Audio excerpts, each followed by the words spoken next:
There's going to be a few exercises that we'll start with that will be just on the ground, and we'll kind of cycle through them. But we'll start on our back. You can come up with your legs to about 90 degrees here.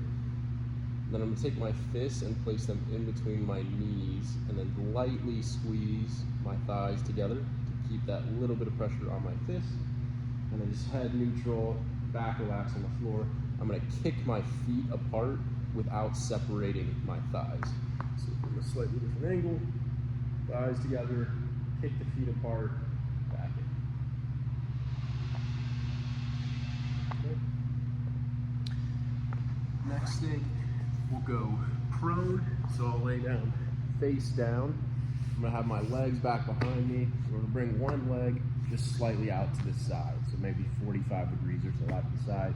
It doesn't have to be crazy high up like that, but just a few inches elevated out to the side. Arms will be down to your side, kind of almost like you're in a push-up position. You can either have your whole forearm or just your hand.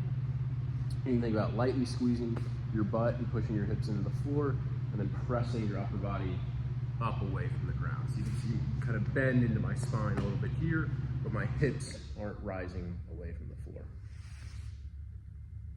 Up, back down.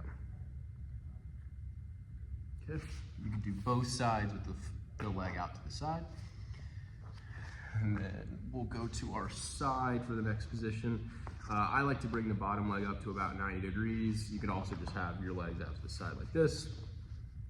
And then the top leg is what we're gonna work. I think about a little bit of a reach from my hip. So you can see my hip is a little scrunched up right now. I'm just gonna unhike it a touch. And then keeping that, I'm just gonna work on kicking the leg a few inches up, trying to work on the side of my hip, feeling the action here. You can go up and down, and then same idea, keeping the hip unhiked, kicking the leg forwards and backwards. And then very last one, that would just be on the floor. This would be a little bit more where you feel some abs. Kind of in this, what we call a dead bug position, where again, the hips are about at 90 degrees. This time the arms will be elevated out in front of us, kind of shoulder height here as well.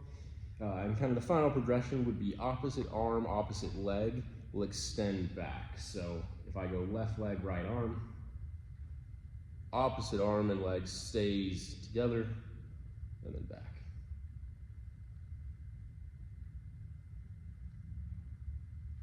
And you're focusing on really just moving at the extremities, the arm and the leg, not rocking a ton through your back.